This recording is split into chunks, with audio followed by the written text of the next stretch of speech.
What's up, everyone? Welcome back to the channel and Happy New Year. 2023 is here. Man, I'm grateful to be back. It's been a little bit since I've made a video. It's got just a little busy over the holiday season, but I'm glad to be back. And before we get into it, make sure that you subscribe. If you haven't subscribed, do it now. Share this content, like it, support the channel, the podcast, all that it's entailed. Do me a favor and do that. I'm excited about what this new year has to offer in the program, in what the channel is going to offer to all of you. I'm excited about the content, not the program, the content of what we're going to be talking about. I want to take a different approach this year in terms of what I'm going to be sharing. We'll still talk about leadership. We'll still talk about some of those things in character development. I want to take some of the approach of more theology. All right. So more of like the study of God, the knowledge of God. There is a battle right now over truth and what truth actually means. And there's a lot of voices out there. A lot of opinions, a lot of things in our culture. I definitely want to be an influential voice in this culture to people who are willing to listen and be a part of this community and this channel about who God is today in 2023. And he is still speaking and just be an advocate for truth and to bring clarity to some of the scriptures that we read in the Bible and how we can apply it to our lives. And then also kind of get like my reactions to other videos that I'm going to be watching and give you my opinion on, and really like looking at biblical text to see how it compares to what they're saying and so much more. So I'm excited about what this year has to offer. And but before we get started, I want to introduce a new member to the family. And so we did get Abby, which is my 9-year-old daughter, a Christmas gift, and we got her a dog, and she's currently laying down on my chair right now. Let's see if I can call her over because I want to show her to everybody. Kala, come here. Come here. Let's show you to everybody. Come here. There she is. So hopefully you can see her. All right, let's put her down. So we got her. She's a 5-year-old Cocker Spaniel mixed with King Cavalier, I believe. And so you may be asking, why'd you get a dog that's 5 years old and not a puppy? I don't have time for that. Okay, I don't have time to raise a puppy. So this dog is already trained, like potty trained, crate trained, is fixed, you name it. And she's been a good girl, and my daughter Abby loves her, and we've had a blast. But I want to dive right into it. Hopefully you had a good new year, but I want to talk to you on this topic real quick on New Year's resolutions, or in other words, new year, new me. Have you ever heard that before? New year, new me, or new year resolutions? I know that for me personally, I'm not a huge advocate of like the whole new year, new me concept or New Year's resolutions. I'm more of an advocate of maintaining disciplined habits that I've acquired over time and just refining them to go from good to great. Are there new habits that I want to try and pick up? Yeah, there is. And one of those specific habits that I really want to lean into this year, I really want to take more pictures of my family, like document more of that. I looked through my social media and I just realized I'm like, this is horrible.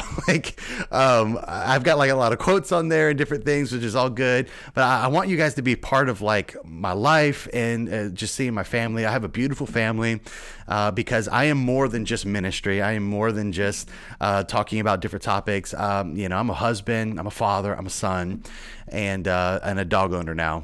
Go figure. But I really would like to document that. So that's one goal. So I believe in goals, and I believe in setting up practical things in order to complete and accomplish those goals. However, as far as like the new year, new me, no, it's new year. It's the same me, but it's the refined me. It's the refocused me. I do like the concept of like recalibration, like, all right, I'm going to take this time to look at things that I'm doing that maybe I want to do better and increase momentum in my life towards, like getting up earlier or spending more time with God and reading. And so those are some things that I know that I want to do in my life. I still want to continue to grow in learning Spanish. I would love to say that, man, I really accomplished that goal last year in learning the amount of Spanish that I wanted to, but I didn't. So, but I did learn a little bit more than I did in years past. So that is a win. That's a goal. And I want to encourage you, like, really celebrate your wins. Celebrate what you did great in 2022. Celebrate those things. Don't focus on what you didn't do, because if you don't watch it, you'll constantly look at the failures, and the failures sometimes are very minimal compared to what you actually did well. I remember sitting down with one of our pastors and talking through like everything that went well this year, like what I did. And I started listing off like, man, we did this, we did this, we did this. And I was kind of surprised, like, man, there was a lot of things that I accomplished this year. And then I started looking at like my journal. I reflected back on like what my specific goals were for this year. And I'm like, man, I accomplished this, accomplished this. Like I accomplished about 85% of my goals. There were some things, like I said, with Spanish, I didn't quite fully get there. Okay. But man, listening to the Bible through the whole year, like I did that this year. The books that I wanted to read, I did that this year. Making sure that every night, like I'm brushing my teeth and whatnot, like I did that. I may have not did that completely. Let me just be honest. There were some nights that I was just really exhausted. But man, there were some things that I like really accomplished that I was really excited for. Another thing that I accomplished was I wanted to spend more time with people that I loved around me. And I did that. I started scheduling more dinners and more lunches with people around me, because I don't know about you, I'm an introvert, so being around people really depletes me. So I really wanted to lean into that. But listen, today's going to be just a quick video. Like it's not going to go too in depth, too detailed. I just wanted to share that, and hopefully you have a list of goals and you're approaching 2023 with the mindset like, man, I'm going to be better and I'm going to grow, and just knowing how you will fail this year if you don't plan accordingly. If you don't plan, you plan to fail. Right? So don't plan to fail today, plan to win, plan to succeed. There are many different books and resources that are out there that can help you establish that. And maybe we'll cover some of those in this channel throughout the year. But I wanted to leave you with this, like my top 5 books that I read last year that I think are going to help you if you haven't read them this year. If you're looking for books to begin your journey with, I just want to give you 5. I have more. I don't know if they're like my top 5, but I found they were the closest to me, and I'm like, man, these are really good. So this is one, Emotionally Healthy Spiritually. Hopefully you guys can see that. Emotionally Healthy Spiritually by Peter Scazzero. Really amazing book. There's a Emotionally Healthy Leader one. So if you're a leader, you want to read that. That would be really good for you if you're in a leadership position. But they have the same principles and same concepts right now. I'm taking my interns through it. Really good book to read for spiritual growth and to really gauge a barometer of how you're doing spiritually, again, emotionally, and mentally as well. So pick that up. That's really cool. The next one that I read that really kind of transformed how I view the Sabbath and the day of rest is this book here. It's called The Sabbath by Abraham Joshua Heschel. Man, he's got some amazing thing. He is a rabbi that wrote about the Sabbath and how it's still applicable today. Again, it is leaning on the side of Judaism, okay, in hindsight. However, I do think some of the principles that are in here, we should, as Judeo-Christians, man, really adhere to and really fight for a day off. I know that, Jesus is the Lord of the Sabbath, right? And so some of the principles of not doing anything on Sabbath, as far as the law would say it, is not so much for today, but the principles of it and how we are to be refreshed from it and why the Sabbath was even made in the beginning, man, it's, so refreshing, so encouraging. So pick that up. That really was awesome for me to read this year. And I'll tell you this one as well. The reason why I started reading that one was because of this book here, The Ruthless Elimination of Hurry by John Comer. Really, really good book. Just again, talks about not being in a hurry, taking your time, really minimalistic living, like having 3 outfits to wear in the week and that being it, and your screen time, how many times you touch your phone in a day. There's a lot of information on here and how we are to approach rest that really sparked me picking up the book, The Sabbath.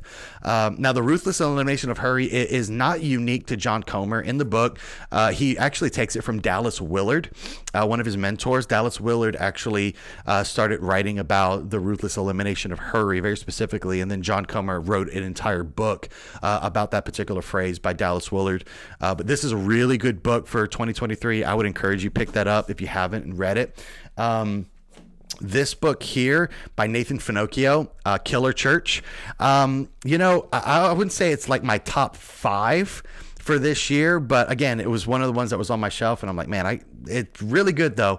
And I'm giving you like my top 5, and I'm saying it's not my top 5. How backwards is that? But it's a really good book to understanding that we are priests in the kingdom of God, that our role and responsibility on Sundays and whenever we go to the house of God is to minister to the Lord, and how we do that. It talks about like why we lift our hands and his name imprinted in our hands, and how we are to serve others and how we are to serve God, and how to really be a radical, awesome church. And I mean, I've like highlighted and dog-eared the book. I mean, it's a really good refresher and reminder that we are to be ministers of God when we go to church.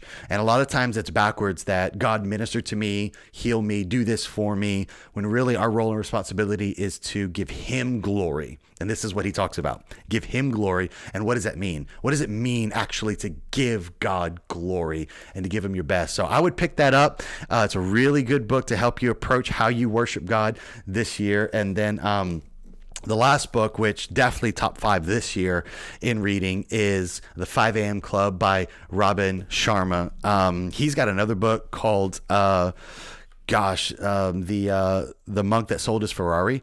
I haven't read that one yet. But this one, you can even see by like my front flap here, like I just took so many notes. What I like to do is if there's like a page that has a quote that I just really like and I don't want to forget, I write it in the front of the book. I don't know if anybody else does that, but I do that so that way I don't forget, because a lot of times I'll dog ear. I don't know if you can see that, but like it's like thicker because I dog ear all my books. So that way I don't miss like what it was that I learned in that book, and I can go back and reflect on this. And there's a quote that I put a post-it on here. I think is great. It says, "Today is a glorious day, and I'll live it at excellence, with boundless enthusiasm and limitless integrity, true to my visions and with a heart full of love." Incredible book. And the reason why I love this so much is because it was written in fiction format.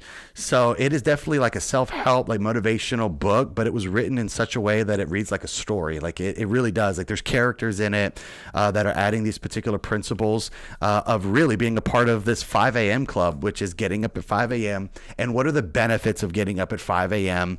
and what we should be doing at that time. Working out immediately when you get up, like, to drink water, go work out immediately, nothing else. Don't drink coffee. It's like, wow. I forget the scientific terminology because I read this in the beginning of the year. I kind of want to read this again going into this year. It's one of those books that you can kind of read once a year just to get a refresher and be encouraged. But those are my 5 books that I recommend. I read more. I read People to Be Loved as well.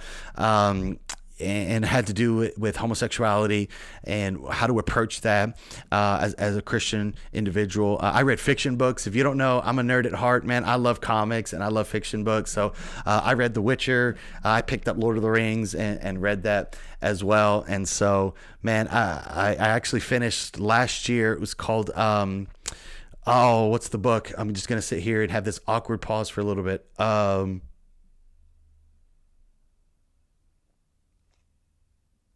Gosh, I forget. It's not Santa Claus, but it's the other, Krampus. There we go, Krampus. I got it. Krampus is a book that came out, and I listened to it, and it was actually interesting. And I try to listen to it every Christmas. because number one, the author, who has forget his name, I'm never good with names, but he reads it and he reads it so well. Like, he does the voices very well. And my brother-in-law actually turned me on to it. And you know, if you want to be shaken up a little bit, with View on Christmas and just kind of like have fun, play outside of the box, listen or read that book. It's going to be pretty cool. Not for the faint of heart, but I love it. I love fiction. I love fantasy. But anyway, hey, I hope that you enjoyed just this, you know, my 5 books and kind of how I'm approaching 2023, as vague as that maybe was. I wanted to get out a video to let you guys know that, man, there's new content coming. Stay tuned, subscribe, like, share it. I'm excited for what's going to be happening on this channel. So join me. I look forward to it, and I'll see you in the next one.